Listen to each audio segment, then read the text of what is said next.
Assalamualaikum warahmatullahi wabarakatuh. Perkenalkan, nama saya Aizatul Lutfiyah dengan NIM 20206101127. Di sini saya sebagai moderator dari kelompok 11. Sebelumnya saya akan memperkenalkan anggota kelompok saya terlebih dahulu. Yang pertama yaitu ada Septia Diah Amalia dengan NIM 20206101125 dan Kanana Dea dengan NIM 20206101128. Dan yang terakhir yaitu saya sendiri, Aizatul Lutfiyah dengan NIM 20206101127. Di sini kami akan mempresentasikan hasil kerja kelompok kami yang berjudul Manajemen Personalia atau bisa disebut SDM. Yang pertama yaitu ada pengertian manajemen personalia atau SDM.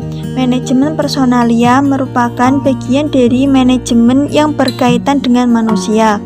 Manajemen personalia atau bisa disebut dengan manajemen sumber daya manusia adalah kegiatan perencana, pengorganisasian, pengarahan, pengendalian atas pengadaan tenaga kerja penerbangan, kompetensi integrasi, pemeliharaan, dan pemutusan hubungan kerja dengan sumber daya manusia.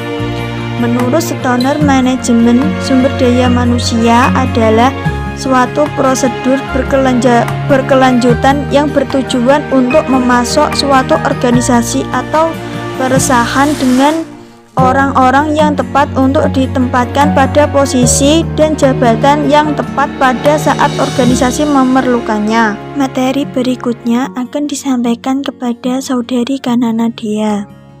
Nama saya Kanana Dea dengan NIM 20206101128. Di sini saya akan menjelaskan tentang prinsip-prinsip dan fungsi manajemen personalia atau manajemen sumber daya manusia.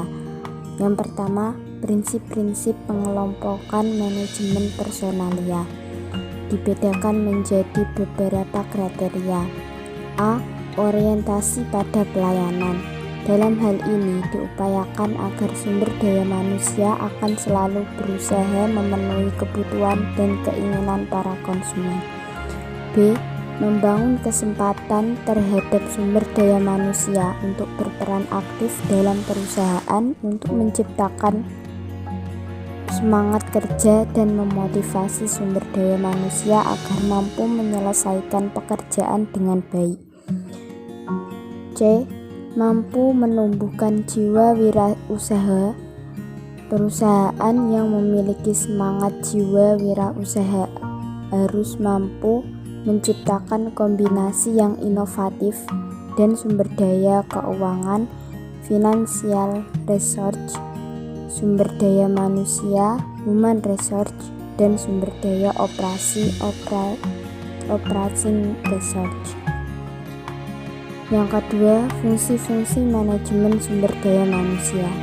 Fungsi manajemen sumber daya manusia bertujuan untuk meningkatkan produktivitas, kualitas kehidupan kerja dan pelayanan. Menurut Edi Sutrisno dalam bukunya 2012 pada halaman 9-11 mendefinisikan fungsi-fungsi manajemen sumber daya manusia sebagai berikut. 1. Perencana. 2. Pengorganisasian. Yang ketiga, pengarahan dan pengadaan. 4. Pengendalian. 5. Pengembangan. 6. Kompensasi. 7. Pengintegrasian. 8. Pemeliharaan. 9. Kedisiplinan. Dan yang terakhir, pemberhentian. Materi selanjutnya akan disampaikan oleh teman kami, Septia Diah Amalia. Nama saya Septia Diah Amalia dengan nomor NIM 20206101125.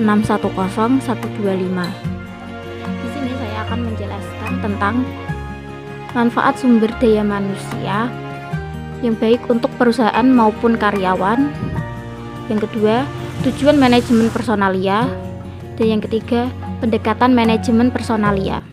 Yang pertama yaitu dampak positif terhadap para karyawan, yaitu antara lain yang pertama, pekerja memperoleh rasa aman dan puas dalam bekerja.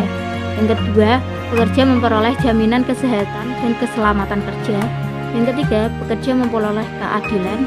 Yang keempat, pekerja memperoleh penilaian karya yang objektif. Yang kelima, pekerja memperoleh upah dan pembagian keuntungan secara layak. Yang keenam, pekerja dapat merasakan suasana kerja yang menyenangkan. Materi yang kedua yaitu tujuan manajemen personalia atau sumber daya manusia. Tujuan manajemen sumber daya manusia adalah untuk meningkatkan kontribusi produktivitas orang-orang yang ada dalam perusahaan melalui sejumlah cara yang bertanggung jawab secara strategis, etis, dan sosial. Tujuan akhir dari yang akan dicapai manajemen sumber daya manusia pada dasarnya adalah 1.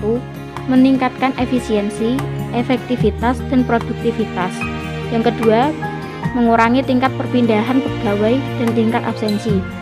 Yang ketiga, tingginya kepuasan kerja pegawai. Materi yang keempat yaitu pendekatan manajemen personalia sumber daya manusia. Pengelolaan sumber daya manusia bukan merupakan hal yang mudah karena manusia memiliki karakteristik yang berbeda-beda. Oleh karena itu, diperlukan manajemen yang handal dalam mengantisipasi kepentingan pribadi maupun kepentingan kelompok. Ada beberapa pendekatan yang dapat digunakan dalam manajemen sumber daya manusia, yaitu yang pertama, pendekatan sumber daya manusia. Perusahaan dituntut untuk tidak ada pelanggaran terhadap hak asasi manusia, diskriminasi gender, pelecehan seksual, kesukuan, dan lain-lain. Yang kedua, pendekatan manajerial bertanggung jawab untuk menyediakan dan melayani kebutuhan sumber daya manusia oleh departemen lain.